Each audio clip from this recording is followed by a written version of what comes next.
السلام علیکم ورحمۃ اللہ وبرکاتہ۔ بسم اللہ الرحمن الرحیم۔ الحمد للہ نحمده ونستعینه ونستغفره ونؤمن به ونتوکل علیہ ونعوذ باللہ من شرور انفسنا ومن سیئات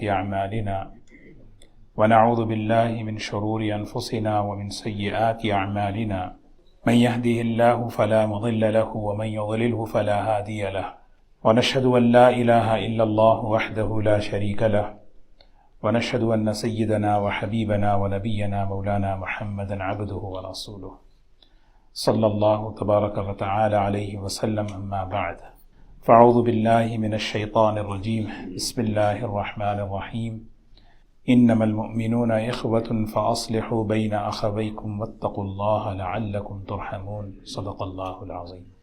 قابل احترام بزرگ و دوستو، اللہ تعالیٰ کا کرم اور اس کا احسان ہے کہ اللہ تعالیٰ نے ایمان کی نعمت عطا فرمائی اور اللہ تعالیٰ نے عافیت کے ساتھ اللہ تعالیٰ نے ہم سب کو جمعہ کی نماز ادا کرنے کے لیے ہم سب کو مسجد میں جمع فرمایا ہے۔ اللہ تعالیٰ اس کو قبول فرمائے۔ حدیث پاک میں سیرت کی کتاب میں ایک واقعہ ہے، سیدنا عمر رضی اللہ تعالی عنہ کے زمانے میں ایک صاحب تھے حضرت سلیمان ابن حثمہ رضی اللہ تعالی عنہ۔ تو ایک مرتبہ وہ مسجد میں وہ غیر حاضر تھے۔ سیدنا عمر رضی اللہ تعالی عنہ فرماتے ہیں، میں نے مسجد میں دیکھا تو اس موقع پر سلیمان کو میں نے نہیں پایا کہ مسجد میں غیر حاضر ہیں، تو میرے دل میں خیال آیا کہ کیا وجہ ہے، کوئی ضرورت ہوگی، حالانکہ مسجد آتے ہیں، مسجد جاتے ہیں، تو کیا وجہ ہے کہ وہ مسجد میں نہیں آئے۔ یہ جو تفقد ہے نبی کریم صلی اللہ علیہ وسلم کی جو سنت مبارکہ کہ ایک ایمان والا دوسرے ایمان والے کے حال و احوال کی خبر رکھے، اس کو کہتے ہیں حدیث میں تفقد۔ اللہ کے رسول صلی اللہ علیہ وسلم اپنے صحابہ کا تفقد فرماتے تھے۔ کان رسول اللہ صلی اللہ علیہ وسلم یتفقد اصحابہ، کہ اپنے ساتھیوں کا، اپنے ملنے جلنے والوں کا خیال رکھنا، ان کے حال اور احوال سے خبر رکھنا۔ تو یہی چیز تھی۔ سیدنا عمر رضی اللہ تعالی عنہ نے سوچا کہ سلیمان ابن حثمہ نہیں ہے تو کیا وجہ ہے۔ دیکھیں، مسجد ایک ایسی نعمت ہے، ایک ایسی جگہ ہے جو اللہ تبارک و تعالیٰ نے اس امت کو ہمیں عطا فرمائی ہے۔ یہ آپس میں ایک دوسرے کے تعارف کا سب سے بہترین ذریعہ ہے، خاص طور پر ان علاقوں میں جہاں پر گھر ہمارے ایک دوسرے سے بہت دور ہیں، ملاقات کی، ملنے جلنے کی کوئی شکل نہیں ہے۔ تو ایسے ماحول میں مساجد ہم دیکھیں کہ ماشاءاللہ مسجدوں میں آنا جانا۔ گزشتہ کچھ دنوں پہلے ایک صاحب کا انتقال ہوا ایک علاقے میں، 3 دن کے بعد ان کے گھر سے جب اسمیل آنے لگی تو پڑوسیوں نے خبر دی، مسلمان تھے۔ تو یہ بہت ضروری ہے کہ ہم آپس میں حضور اکرم صلی اللہ علیہ وسلم جو کمیونٹی آپ نے جو بنائی، اسلامی اخوت کی، ایمانی اخوت کی، اسلامی بھائی چارگی کی، اس کی بنیاد آپ نے مسجد سے شروع فرمائی، کیونکہ اس کے بغیر وہ ایمانی اخوت قائم نہیں ہو سکتی، اس کے بغیر اسلامی بھائی چارہ نہیں بن سکتا۔ اس لیے آپ جب مدینہ منورہ تشریف لے گئے، سب سے پہلے آپ نے مسجد قباء بنائی۔ لمسجد اسس علی التقوی من اول یوم احق ان تقوم فیہ رجال یحبون ان یتطہروا واللہ یحب المطہرین۔ سب سے پہلے، کیونکہ کمیونٹی اصل بنتی ہے مسجد سے، اور مسجد کا ایک بہت بڑا مقصد ہے کہ اسلامی اخوت، اسلامی بھائی چارہ بنائے، معاشرے کے سامنے پیش کرے۔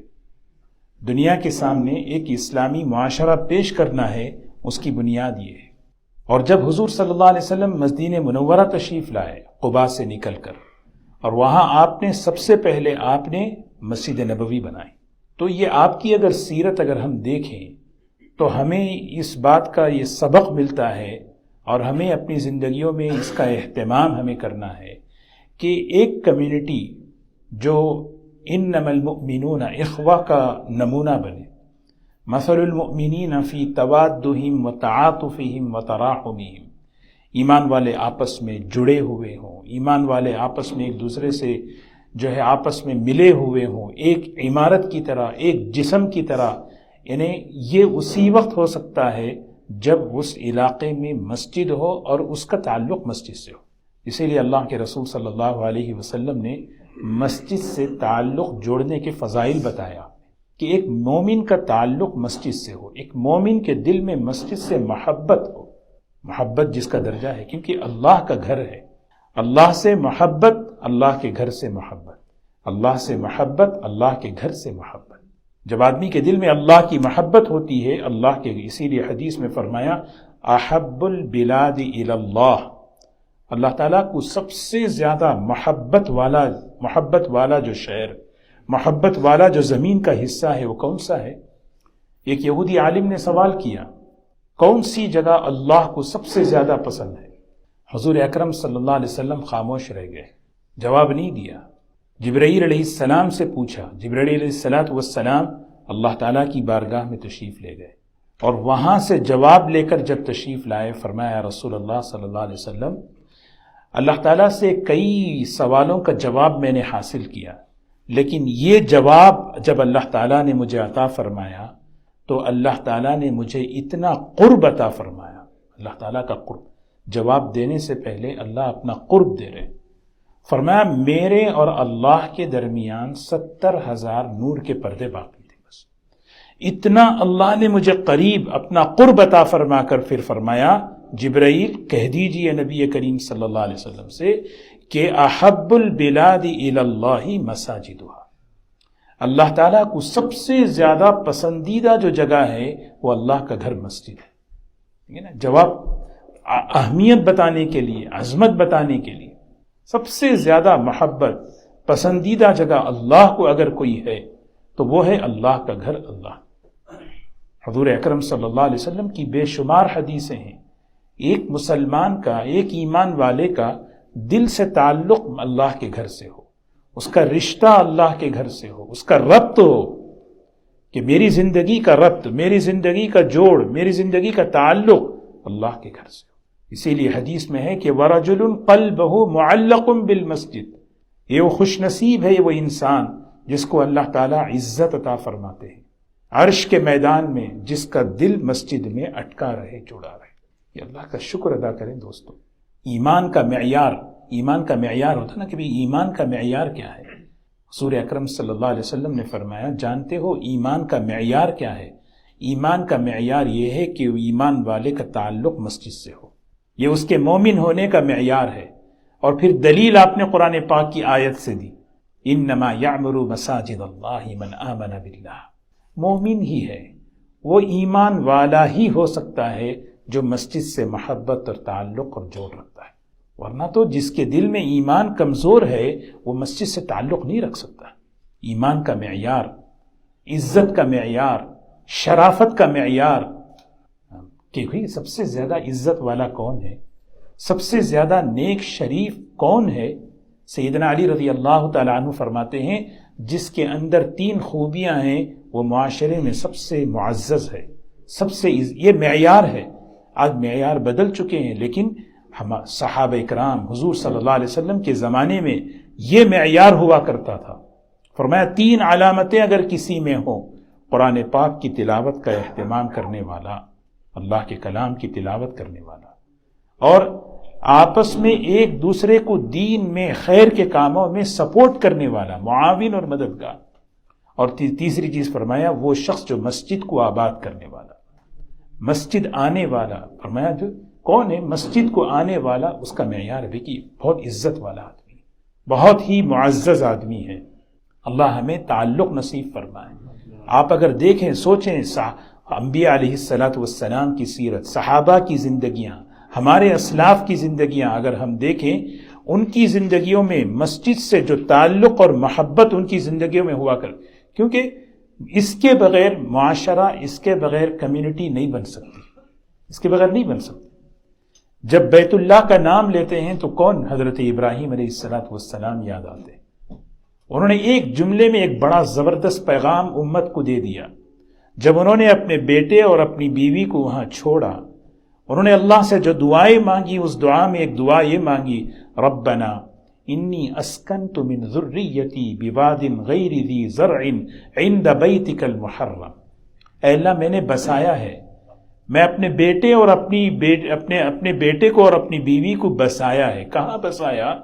ایک ایسے جنگل میں بسایا ہے جہاں کھانے پینے کی کوئی چیز نہیں ہے، لیکن صرف ایک چیز ہے، عند بیتک المحرم، تیرے گھر کے پاس بسایا ہے، تیرے گھر کے پاس۔ یہ ایک پیغام ہے کہ ابراہیمی مزاج یہ ہے کہ جب ہم گھر دیکھیں، ہم گھر بنائیں، گھر خریدیں، تو ہم جو ہے سب سے زیادہ اس کا خیال رکھیں کہ مسجد کتنی قریب ہے۔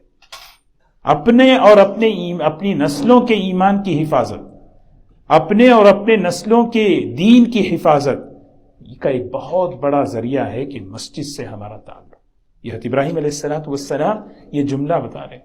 مسجد نبوی کی حضور اکرم صلی اللہ علیہ وسلم نے بنیاد ڈالی، اپنا گھر نہیں بنایا، سب سے پہلے آپ نے اپنا حجرہ نہیں بنایا، قباء میں سب سے پہلے پہنچے تو قباء تعمیر کی، مسجد نبوی مدینہ منورہ تشریف لائے تو مسجد نبوی تعمیر فرمائی، اور امت کو ترغیب دے رہے ہیں مسجد سے جڑو، بیت اللہ سے جڑو۔ ہم یہاں ہیں لیکن ہمارا تعلق بیت اللہ سے ہو، ہم یہاں ہیں ہمارا تعلق مسجد نبوی سے ہو، ہم یہاں ہیں ہمارا تعلق مسجد اقصیٰ سے ہو۔ مسجد اقصیٰ سے جڑے رہنا، مسجد نبوی سے جڑے رہنا، بیت اللہ سے جڑے رہنا، اس کے لیے حدیثوں میں فضائل بتا رہے ہیں۔ آپ نے فرمایا کہ ایک رکعت مسجد حرام میں 1,00,000 رکعت کے نیکیوں کے برابر ہے۔ ایک رکعت اگر کوئی شخص پڑھے، ایک رکعت مسجد نبوی میں اگر کوئی پڑھتا ہے، 50,000 رکعتوں کا ثواب اسے ملتا ہے۔ یہ کیوں بتا رہے ہیں؟ ایک مسلمان کے دل میں شوق ہو، اس کا دل وہاں اس سے جڑا رہے، بیت اللہ جاؤں، اللہ توفیق دے بار بار میں پہنچوں، مسجد نبوی میں پہنچوں، مسجد اقصیٰ۔ سبحان اللہ، حضور اکرم صلی اللہ علیہ وسلم نے فرمایا اگر تم میں سے کوئی شخص مسجد اقصیٰ نہیں پہنچ سکتا تو کم از کم اس مسجد میں چراغ جلانے کے لیے تیل روانہ کر دے۔ یہ ترغیب کیوں دے رہے ہیں؟ تاکہ ایک مومن کا تعلق مسجد سے ہو۔ اور ہماری اسلامی تاریخ کی یہ 3 بڑی مسجدیں ہیں، مسجد حرام، مسجد اقصیٰ، مسجد نبوی۔ اس کی قرآن پاک میں اس کے فضائل بیان فرمائے، حدیثوں میں کہ اللہ کے رسول صلی اللہ علیہ وسلم کا جب معراج کا جب سفر ہوا، مسجد سے شروع فرمایا، مسجد اقصیٰ لے گئے اور اس کے بارے میں فرمایا الذی بارکنا حولہ، جانتے ہو یہ وہ سرزمین ہے جس کے اطراف ہم نے برکتیں رکھ دی۔ ہم سوچ سکتے ہیں برکتیں کیا ہیں؟ سب سے بڑی برکت ہم اپنے آنکھوں سے اللہ دکھا رہے ہیں۔ آج اتنا ظلم اور تشدد ہونے کے باوجود چھوٹا بچہ بھی اپنے ایمان پر باقی ہے۔ اس سے بڑی برکت کیا چاہیے؟ ہمارا خیال ہے کہ برکت کا مطلب اکانومی، چیزیں، یہ چیزیں۔ سب سے بڑی برکت اللہ بتا رہے ہیں اس سرزمین میں۔ آج اپنے آنکھوں سے ہم نے کیسی برکت وہاں رکھی ہے کہ ایک ماں اپنے بچے کو جو ہے نا مرتا ہوا دیکھ رہی ہے، شہید ہوتا دیکھ رہی ہے، اور زبان سے اللہ کا شکر، اللہ کی تعریف ہو رہی ہے۔ یہ بارکنا حولہ لنریہ من آیاتنا انہ هو السمیع البصیر۔ اللہ تعالی ہمیں مساجد سے جڑے رہنے والا بنائے، کیونکہ یہاں سے کمیونٹی بنتی، یہاں سے، اسی لیے فرمایا سب سے بڑا ایمان کا معیار یہی ہے کہ ایمان والا اللہ کے گھر سے جڑا رہتا ہے۔ اور جب ایک آدمی ایمان اللہ کے گھر سے جڑا رہے، بار بار مسجد آتا جاتا رہے، محدثین اس حدیث کی شرح میں فرماتے ہیں اس میں بشارت ہے اس کا خاتمہ ایمان پر ہوگا، اس کا خاتمہ ایمان پر ہوگا۔ ہم دیکھیں کتنے ماشاءاللہ مسجد آنے جانے والے، سبحان اللہ، ان کی موت کبھی کبھی اللہ ظاہر کر دیتے ہیں، زبان سے کلمہ پڑھتے پڑھتے دنیا سے چلے جاتے ہیں، زبان سے کلمہ پڑھتے ہوئے۔ اسی لیے دوستو، ظاہری، باطنی، روحانی فائدے ہی فائدے اللہ نے اس میں رکھے ہیں۔ امام بخاری رحمۃ اللہ علیہ ایک حدیث، بڑی بہترین حدیث، فرمایا جو شخص مسجد میں آئے، نماز پڑھ لے۔ آدمی نماز پڑھتا ہے، نماز سے فارغ ہونے کے بعد آدمی کو اپنے کام یاد آتے ہیں، لیکن اللہ کے رسول صلی اللہ علیہ وسلم نے امت کا مزاج بنایا تھوڑا سا وقت یہاں پہ گزارو۔ ان الملائکۃ تصلی علی احدکم ما لم یحدث، امام بخاری رحمۃ اللہ علیہ اس حدیث کو نقل کرتے ہیں، ان الملائکہ، یہ جو اللہ کے خاص فرشتے ہوتے ہیں، تصلی علی احدکم، کہ تم پر اللہ کی رحمتیں بھیجتے رہتے ہیں، مادامہ، جب تک کہ تم بیٹھے رہو، علی مصلی، جب تک کہ اپنی نماز کی جگہ پر نماز پڑھیں۔ ہاں کسی کو کوئی ضرورت، یہ پسند نہیں ہے کہ نہ سلام پھیرے اٹھ کے چلے جائیں، ہاں کوئی کسی کی ضرورت، کسی کی مجبوری، یہ اپنی جگہ ہے، اس کی اجازت ہے، لیکن یہ پسند کیا فرماتے ہیں؟ 2 دعائیں ہیں، اللہم اغفر لہ، اللہم ارحمہ، اللہم اغفر لہ، فرشتوں کی دعا، اے اللہ اس پر رحمت، اے اللہ اپنی رحمت عطا فرما، اے اللہ اس کی مغفرت فرما، اے اللہ اس کی مغفرت فرما۔ یہ کتنی بڑی دعائیں۔ جیسے نماز سے پہلے آ کر کوئی شخص انتظار میں بیٹھا ہے، وہ شخص بھی اللہ کی رحمت کا منتظر ہے، اللہ کی رحمت میں گھرا ہوا ہے، اسی طرح نماز کے فارغ ہونے کے بعد تھوڑی دیر بیٹھا رہے، وہ اللہ کی رحمت کی دعائیں لے رہا ہے فرشتوں کے ذریعے سے۔ یہ ساری باتیں ہمیں کیا بتا رہی ہیں؟ ایک مسلمان کا دل سے تعلق مسجد سے ہو۔ حضور اکرم صلی اللہ علیہ وسلم کے زمانے میں حضرت تمیم داری رضی اللہ تعالی عنہ ایک صحابی ہیں، ملک شام سے آئے، اہل کتاب کے علماء میں سے تھے۔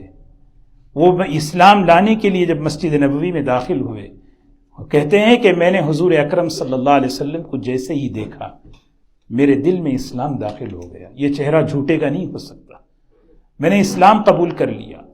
اگلے دن کیا ہوا؟ اگلے دن کہتے ہیں کہ میں رات میں ملک شام سے کچھ زیتون کا تیل وہاں سے چراغ لے کر آیا۔ مسجد نبوی میں رات کے موقع پر کبھی جو ہے چراغ اور روشنی نہیں جلائی جاتی تھی، میں نے کچھ قندیلیں، چراغ جلا دیے۔ اللہ کے رسول صلی اللہ علیہ وسلم نماز کے لیے تشریف لائے، آپ نے پوچھا یہ کس نے کیا؟ کہتے میں خاموش ہو گیا۔ پھر آپ نے دوبارہ پوچھا کس نے کیا؟ تو صحابہ نے کہا کہ تمیم نے کیا۔ آپ نے فرمایا این التمیم، کہاں ہے تمیم، ادھر آؤ۔ آپ نے حضرت تمیم رضی اللہ تعالیٰ عنہ کو قریب بلایا اور بلا کر کیا فرمایا تمیم نورت الاسلام نورک اللہ فی الدنیا والآخرہ، تمیم تم نے اسلام کو روشن کر دیا۔ جملہ دیکھیں، تم نے اسلام کو روشن کر دیا، اللہ تمہاری دنیا اور آخرت دونوں روشن کر دے۔ یہ بتا رہے ہیں حضور صلی اللہ علیہ وسلم کو مسجد سے محبت، اللہ کو اپنے گھر سے کتنی محبت، حضور اکرم صلی اللہ علیہ وسلم کو اپنے اللہ کے گھر سے کتنی محبت، صحابہ کو کتنی محبت۔ ایک ایمان والے کے ایمان کا تقاضا، اس کے ایمان کا تقاضا کہ مجھے بھی اللہ کے گھر سے وہ تعلق، وہ رشتہ، وہ محبت ہو۔ اور یہ دوستو یہ بہت بڑی، انہیں ہم دیکھے ہیں، جس آدمی کا تعلق اللہ کے گھر سے ہوتا ہے، اس کی دینداری، اس کے گھر کا ماحول بالکل بدلا ہوا نظر آتا ہے۔ اب دیکھیں جو آدمی مسجد آتا جاتا ہو، کتنے ماشاءاللہ نوجوان ہیں ہماری کمیونٹی میں، مختلف علاقوں سے یہاں پر پڑھنے کے لیے آتے ہیں، بیچلرز، ماسٹرز کرتے ہیں۔ کتنے لوگ ہیں جو مسجد سے جڑے ہوئے رہتے ہیں، ایسے ہزاروں کی تعداد میں آئے ہیں، لیکن اس میں خوش نصیب کچھ ہی ہیں جو مسجد کو انہوں نے اپنی پڑھائی، اپنا جاب، پھر وقیہ وقت مسجد میں، کبھی عشاء میں، کبھی مغرب میں، نمازوں میں آنا جانا۔ آپ ان سے بیٹھ کر پوچھیں تم نے اپنی زندگیوں میں کتنی برکتیں دین کی پائی ہیں؟ سب سے بڑی برکت تو ان کی نمازیں ہی، ان کا دین محفوظ ہے، کیونکہ انہوں نے اپنا تعلق مسجد سے جوڑ دیا۔ ورنہ تو یہاں ان کے والدین نہیں ہیں، یہاں کوئی ان کو پوچھنے والا نہیں ہے، آزاد ملک ہے، آزاد ملک میں جیسے چاہے جو چاہے کریں، لیکن ماشاءاللہ وہ ایمان انہیں مسجد میں لاتا ہے، مسجد میں بٹھاتے ہیں، اور اس کی برکتیں یہ ہے کہ اللہ تبارک و تعالیٰ انہیں دین میں اور آگے بڑھا رہے ہیں۔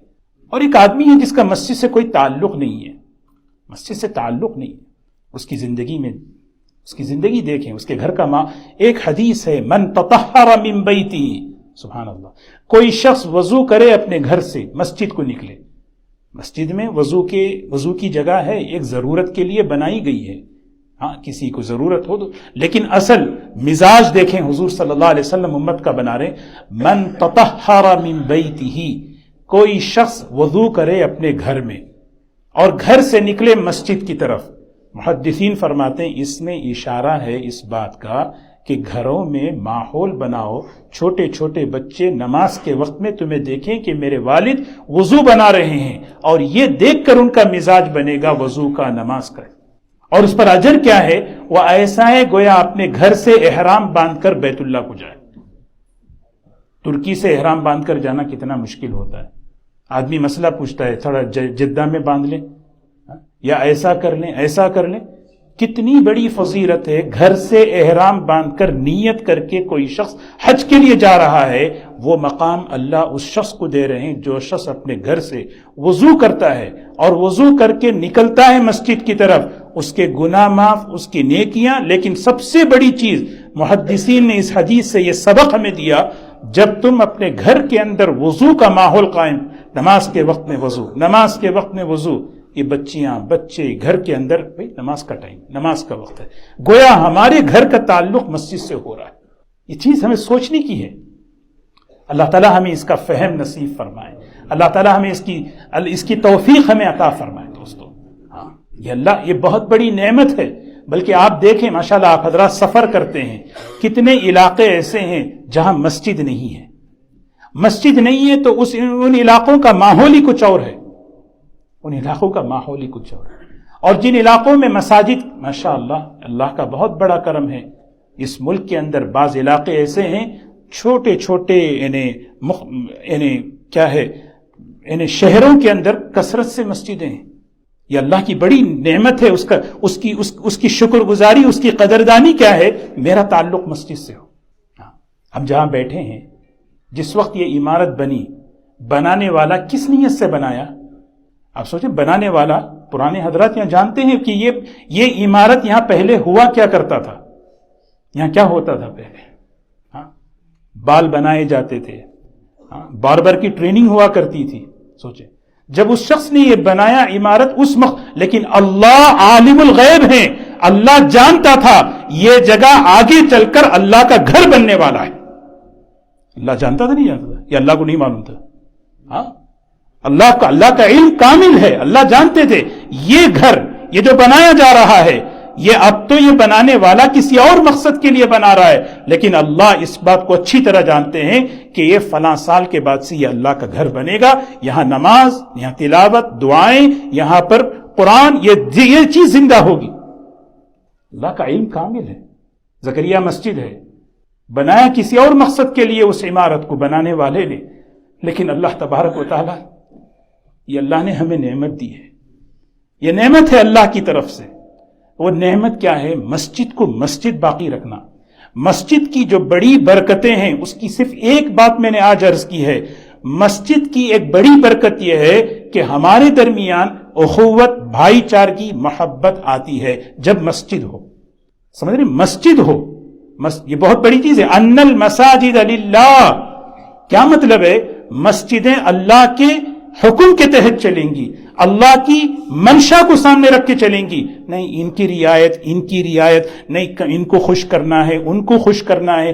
جب یہ چیزیں ہمارے سامنے آئیں گی تو پھر مسجد کی وہ برکتیں نہیں ملیں گی، پھر مسجد فتنوں کے مرکز بنیں گے، پھر وہاں سے دل ٹوٹیں گے، یہاں کا ایک ایک عمل آپ دیکھیں، یہاں بلایا جاتا ہے آپ جماعت کے ساتھ نماز پڑھیں، وَلَضَّالِّينَ کہو، جب ہماری آمین فرشتوں کی آمین میں موافقت ہو جائے، مغفرت، سمیع اللہ لمن حمدہ، ربنا لک الحمد، ہماری حمد فرشتوں کی حمد میں موافقت ہو جائے، اللہ مغفرت فرما دے۔